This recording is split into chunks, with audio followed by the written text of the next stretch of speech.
Entonces, volvemos a nuestro segmento suelo, agua, planta y vimos el primer flujo radial, que es radial en la raíz, que va de la epidermis hacia los haces cilemáticos y que va a estar dominada por la difusión y la permeabilidad de las membranas por las cuales tenga que atravesar el agua, y un flujo axial que va de la raíz al vástago por los elementos del xilema, y por último tenemos otro flujo radial que es el de la hoja, desde el xilema hasta el mesófilo y los poros por donde va a salir en forma de vapor. Ahora, lo que mueve el agua a lo largo de todo nuestro continuo es la diferencia de potencial entre el aire y el suelo. Esa diferencia de potencial entre el aire y el suelo, que puede ir de menos 100 megapascales en el aire a menos 0,3 megapascales en el suelo, va a estar guiada, va a estar dirigida, va a estar originada por la transpiración, que es el último movimiento.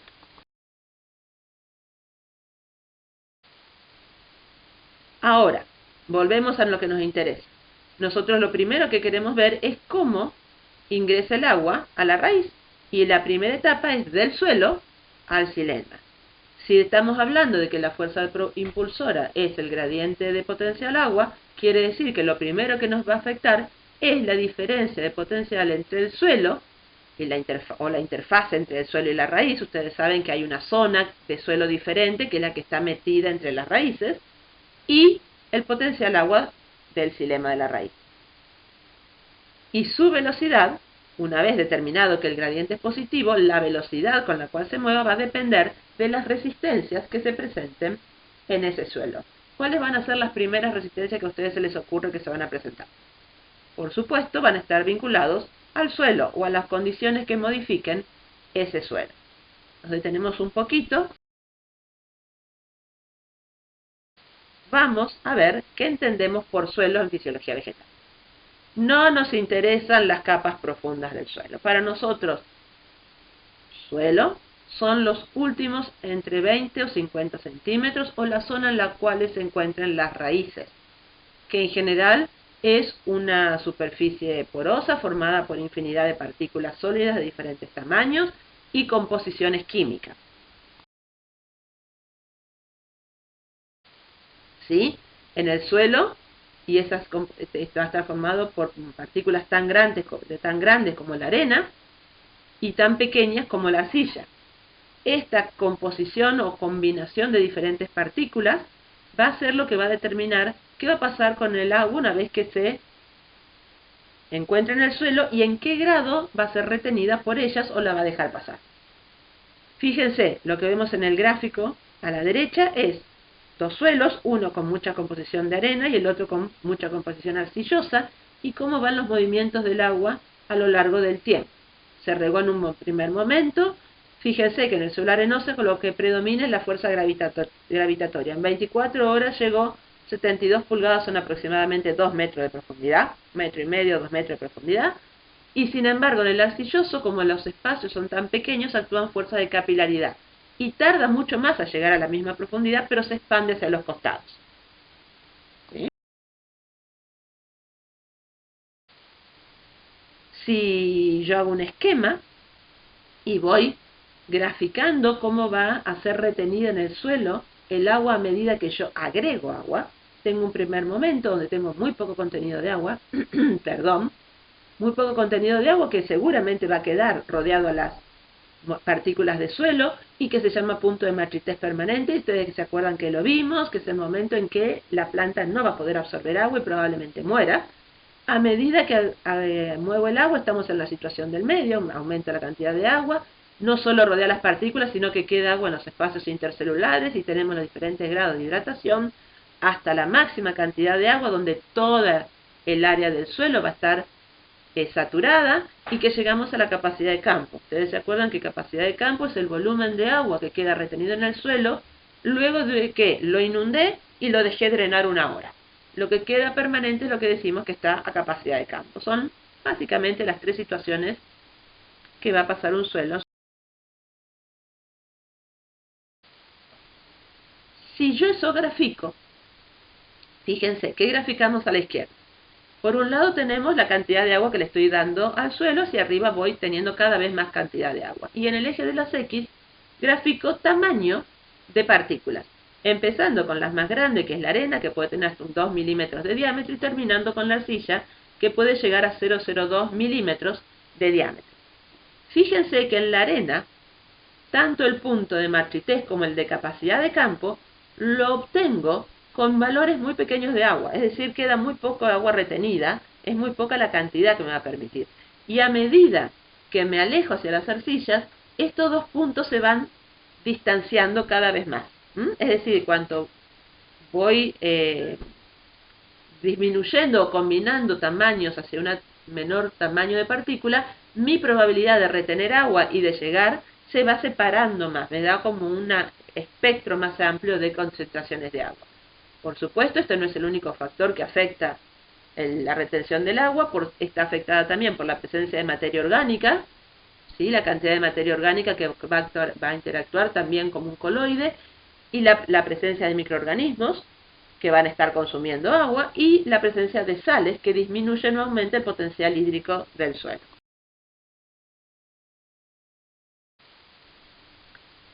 Ya vimos, ¿sí? Esta composición y concentración de sales obviamente baja el potencial osmótico, entonces va a dificultar el movimiento del agua. Podemos también ver afectada la movilidad del agua por la temperatura del suelo. ¿Y por qué la temperatura? Y porque la temperatura afecta la viscosidad del agua, ¿sí? La energía cinética que va a recibir y por lo tanto la viscosidad, afecta la permeabilidad de las membranas. No va a afectar al suelo directamente, pero si va a tener que ingresar, la mayor o menor permeabilidad va a facilitar o no esto. ¿Y por qué va a afectar la permeabilidad de las membranas? Por la fluidez de la misma, que ya hablamos un poquito en la clase anterior. Y también dijimos que para que una membrana pueda estar funcional o activa, necesita energía. Necesitaba ATP, ¿sí? Por todos aquellos, ustedes ya lo saben, movimientos que necesiten de ese ATP, y ese ATP va a venir de la respiración. Y la temperatura me va a afectar esa respiración cortical, me va a afectar la degradación también de compuestos dentro de las células de raíz, que van a hacer que la raíz baje su potencial osmótico, va a pasar de grandes moléculas a pequeñas moléculas, y eso aumenta el potencial osmótico bajando el potencial agua, y además esa temperatura y esa respiración y ese ingreso del agua van a ir favoreciendo el crecimiento de las raíces, y ese crecimiento de las raíces va a permitir que exploren nuevos sitios con nuevas cantidades de agua.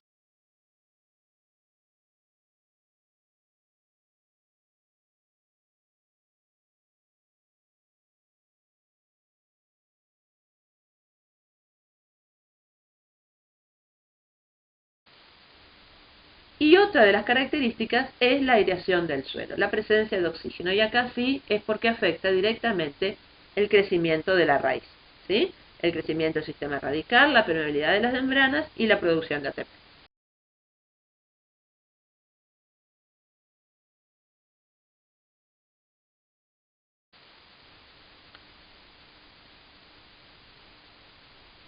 ¿Qué van a afectar el movimiento del agua una vez que logramos que ingrese del suelo a la raíz?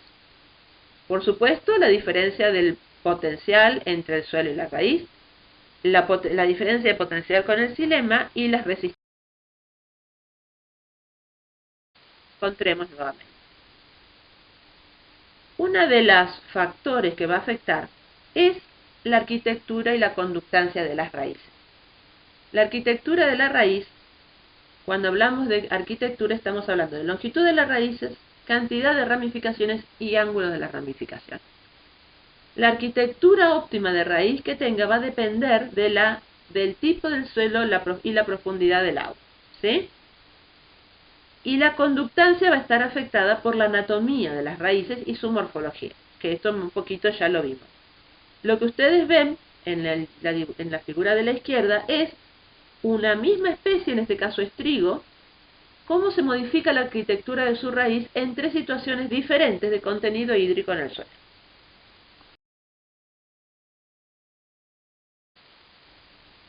¿De qué va a depender la conductancia radial del suelo a la estela, al cilindro vascular de las raíces? Y va a depender de qué vía de movimiento elija, si va a ser apoplástica o sin plástica, y de qué grado de permeabilidad tengan las paredes que atraviesa y las membranas plasmáticas, y la presencia de aquapoprinas y la presencia o no de la banda de Caspary.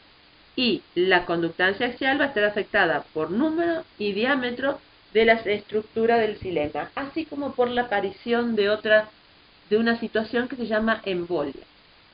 Ustedes lo escuchan mucho en los animales, le dio una embolia. ¿Qué significa que le dé una embolia?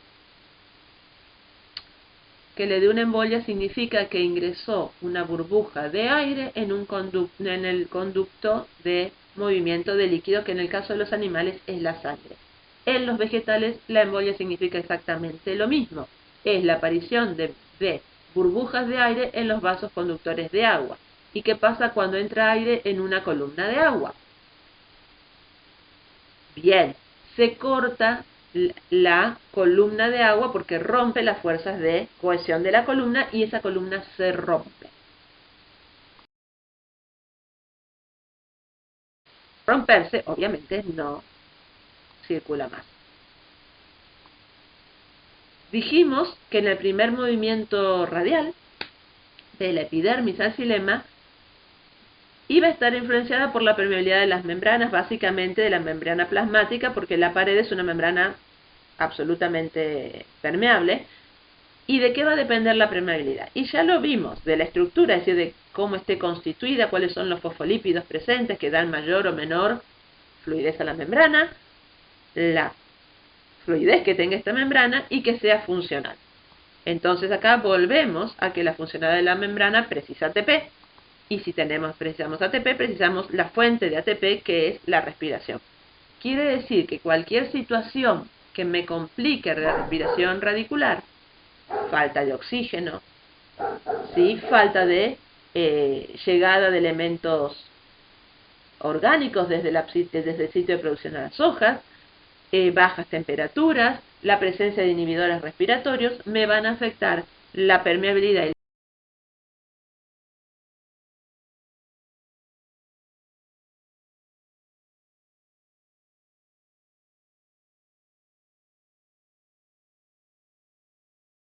y la de la membrana. ¿Qué va a afectarme el movimiento axial?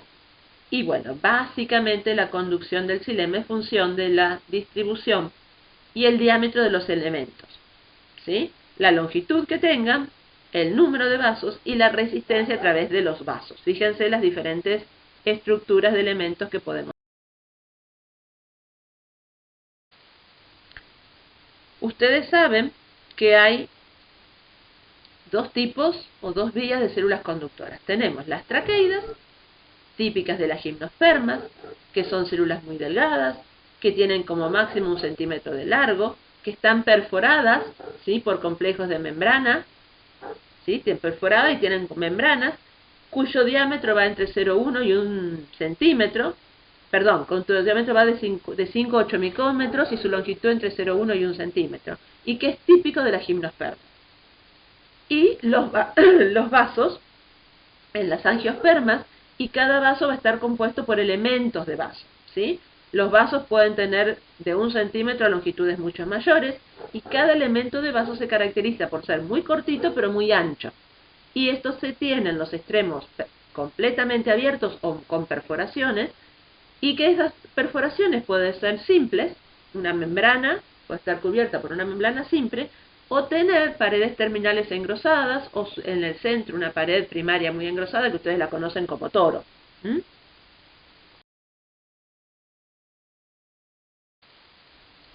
Fíjense que habíamos hablado que a lo largo de la evolución, tanto habían ido aumentando los diámetros, ¿sí?, de los vasos conductores. En el gráfico de la izquierda ustedes ven cómo evolucionó el diámetro en las traqueidas, tanto en el vástago, los circulitos negros, como en la raíz, los grises oscuros, a lo largo, en su diámetro y a lo largo del tiempo, y cómo se fueron modificando los vasos, ¿sí? Van a ver que hay muy poca superposición en los diámetros, con algunos vasos de algunas especies muy relictivas, pero que en general están muy separados. Y por supuesto que sea cuales sea, estos traqueidas y vasos siguen la ley de Poiseuille. Y que ya dijimos que el principal componente, porque está elevado a la cuarta potencia de esa ley, es el diámetro que tenga su conducto. ¿Qué va a estar, además del diámetro involucrado en esta conductividad?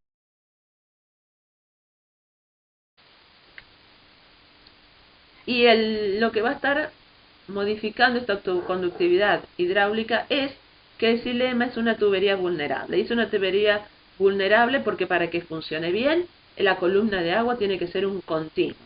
Pero en las plantas, mucho más fácil que en los animales, el agua se encuentra bloqueada o interrumpida su columna por la presencia ya sea de vapor de agua que queda retenido en los vasos o por aire. Es decir, se generan embolias, que es lo que ustedes ven en esta imagen. Si nosotros miramos un vaso con embolia, ¿sí?, completamente embólico, tiene una presión de turgencia de 0 megapascales. Sin embargo, un vaso lleno de líquido va a tener de menos 6 megapascales. Quiere decir que ese aire, ¿cómo se va a querer mover? Del vaso embólico al vaso sin embolia. Y como los vasos conductores, sean traqueidas o sean vasos, tienen conexiones, las embolias se desparraman, se distribuyen a lo largo de los haces de conducción. ¿Está? ¿De qué va a depender que se puedan desparramar o no? Y de las resistencias que opongan esos orificios, esos sitios de conducción, principalmente la membrana del agujero. Ustedes ven acá en el dibujo de la derecha cómo esa membrana está cediendo y dejando que se produzca el pasaje de la molécula de la burbuja de aire. Bueno, se distribuyen entre vasos. Fíjense a la izquierda, vemos cómo se ve una embolia en un tallo completo de vid, que se ven puntitos negros. Y si tenemos, ¿por qué podría producirse una embolia? Y una es que se seque el suelo. Entonces, cuando está la columna de agua está sufriendo una tensión, y como no hay agua, ¿qué absorbe? Aire. Entonces, fíjense, en un momento de sequía temprana hay solo un haz con embolia, y a medida que la sequía avanza, fíjense cómo la embolia se fue distribuyendo a haces conductores paralelos.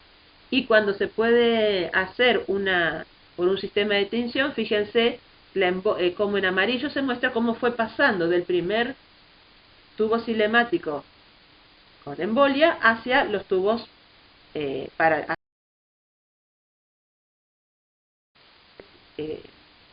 circundantes. Volvemos. Sabemos que la membrana del poro permite el flujo de agua, pero debería limitar las embolias. Es decir, esa sería su función teórica. Tenemos diferentes, sea vaso, que tiene una membrana de poro simple, suelen no tener complicaciones, suelen no tener engrosamientos, y en las traqueidas suele aparecer engrosamientos de pared primaria que se llaman toro, y en los costados unas zonas muy debilitadas o con paredes primarias muy finitas que se llaman margo. El toro es impermeable y las membranas de margo son altamente permeables. Entonces eso regula el pasaje de agua y el no pasaje de embolia. Fíjense, si nosotros miramos diferentes situaciones, en la izquierda tenemos situaciones sin embolia, donde los dos haces vasculares tienen agua, ¿sí?, y una conducción, tenga toro o no tenga toro, o sea, completamente el toro ocupe toda la superficie del poro. Y a la derecha vemos dos situaciones: un haz vascular con agua, y a la izquierda el haz vascular con agua, y a la derecha con aire, con embolia. Fíjense que puede ocurrir que el aire empuje el toro y al empujarlo cierra el poro. Puede ocurrir, y es bastante, aparece en plantas de desierto, donde esa membrana que está limitando las perforaciones presenta como adornos, como vesículas, que son engrosamientos diferenciales y muy aleatorios de esas membranas, y esos mismos adornos son los que impiden que el pasaje de la burbuja de aire hacia el otro lado, o que directamente la membrana esté completamente engrosado. Entonces cuando la burbuja quiere empujar en la perforación para pasar, ese engrosamiento no se lo permite. Y después tenemos poros muy sensibles a la embolia, que son aquellos que tienen o no tienen toro o tienen una membrana de una pared primaria muy finita, donde ustedes ven, es el último gráfico a la derecha, que esa burbuja de aire se va a mover fácilmente de un haz con embolia a un haz vascular sin embolia. Estos movimientos que hacen que se mueva de un lado a otro y que vaya cortando es lo que se llama cavitar, y que ustedes en los árboles con de gran altura a veces se escucha cuando se mueve el aire de un xilema a otro cortando la columna de aire, se escucha el crujido de que se cortó la columna de agua.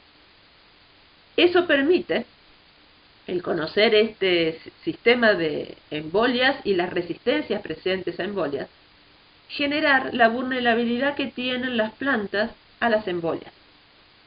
Entonces yo puedo graficar, fíjense, desde 0 megapascal, es decir que mi potencial presión es 0, quiere decir que tengo mucha presión, a potenciales de tensión negativos, es decir, al aumentar la tensión porque voy tironeando de mi columna de agua cada vez más fuerte, el potencial presión, que es el opuesto, disminuye y aumenta el de tensión, es decir, me muevo de la derecha a la izquierda.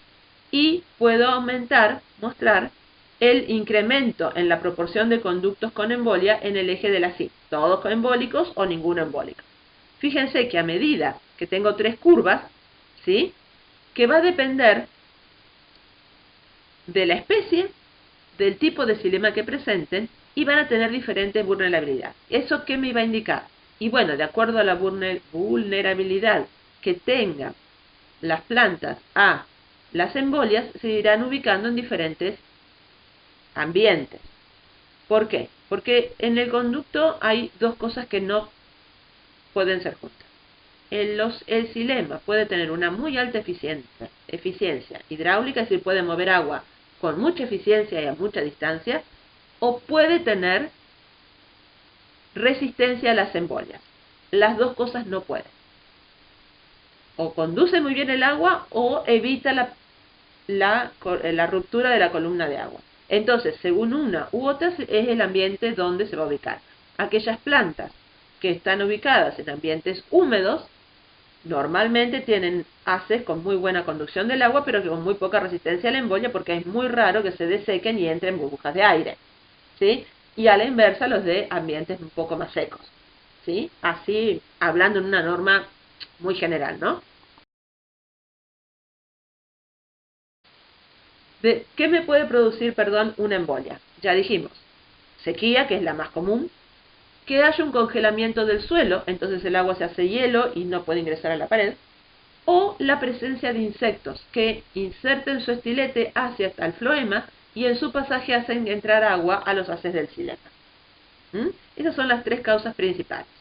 Pero volvamos a lo nuestro, que es este continuo suelo, agua, planta y sus tres. Dijimos que la absorción de agua estaba gobernada por leyes físicas, ¿sí? Y hay dos teorías que dicen cómo se va a mover el agua a lo largo del xilema, y las dos se demostraron con artilugios físicos. Una es la ley de la presión radical y la otra es la teoría coheso-tenso transpiratoria. Y las dos se basan en la adhesividad de las moléculas, en la alta cohesión de las moléculas de agua. ¿Qué dice la ley de la presión radical? Se demostró con un tubo de agua seguido una columna de mercurio en un momento inicial. Al ingresar agua a la raíz, por diferencia potencial, movía la columna de agua, esta la de mercurio, y me daba un nivel final, que es la rayita roja. Entonces, quiere decir que el movimiento de esa columna de mercurio me indica cuánta agua absorbió mi planta, y obviamente fue por presión, porque no estaba teniendo ningún tipo de tensión del otro extremo. Las presiones radicales que se pueden generar por son tres presiones radicales positivas y muy bajas, que van entre 0,1 y 0,5 megapascales. Va a existir presión radical hasta que se equipare con la presión atmosférica. Eso es lo que explica el movimiento de agua en plantas de hasta 1 metro, más de 1 metro y alguito. El agua por esta teoría no puede ascender. Es muy fácil de ver si ustedes cortan una planta herbácea y observan, van a ver, y lo deben haber hecho más de una vez, van a ver cómo aparece el agua en el corte que realizaron. En la foto no sé si está muy bien o muy mal, se ve bien o no, pero fíjense que yo puse plantitas de arroz en un recipiente con agua. Al cortarla, fíjense en la punta de las hojitas cómo se ven, sobre todo las dos de la izquierda, las gotitas de agua apareciendo. Y en eso fue en que se basó la teoría de la bomba de Yolander. ¿Recuerdan? Sí, que volvíamos a aplicar presión hasta que el agua enrasaba en la superficie. Y la otra teoría es la coeso-tenso-transpiratoria, que lo que hicieron fue decir, bueno, si yo pongo una superficie porosa en la cual se va a estar evaporando el agua, que va a generar un gradiente de presión, esa superficie porosa va a estar generando una tensión en un capilar. Ese capilar está en un recipiente con agua, por lo tanto se va a generar un continuo, donde la fuerza de tensión de la evaporación me va a mover el agua. Mientras haya agua, esto se va a mover. ¿Sí? ¿Entendieron? Bien. Entonces, ¿qué hicieron? Bueno, si eso funcionaba en este artilugio, dijeron, muy bien, el agua, la esponja, es la superficie porosa, que fue como lo hicieron los que demostraron esta teoría, que fueron Dixon y Joly, es mi superficie transpirante, que son las hojas. El capilar que ellos utilizaron será mi tubo de conducción, que es el xilema, y es donde yo tengo una muy alta fuerza de cohesión entre moléculas de agua, de adhesión por las paredes del xilema, y el agua, o el recipiente con agua de donde yo estoy obteniendo el agua para que recorra el sistema y se evapora, es la extracción de agua del suelo. Es decir, un suelo bien irrigado me va a funcionar como este recipiente. Así fue como asimilaron este artilugio físico a lo que en realidad ocurre en la planta. Y esta es la teoría que explica por qué el agua puede ascender a más de 1 metro y alcanzar alturas como de hasta 40, 50 metros en los árboles tan altos sin tener problemas de desplazamiento.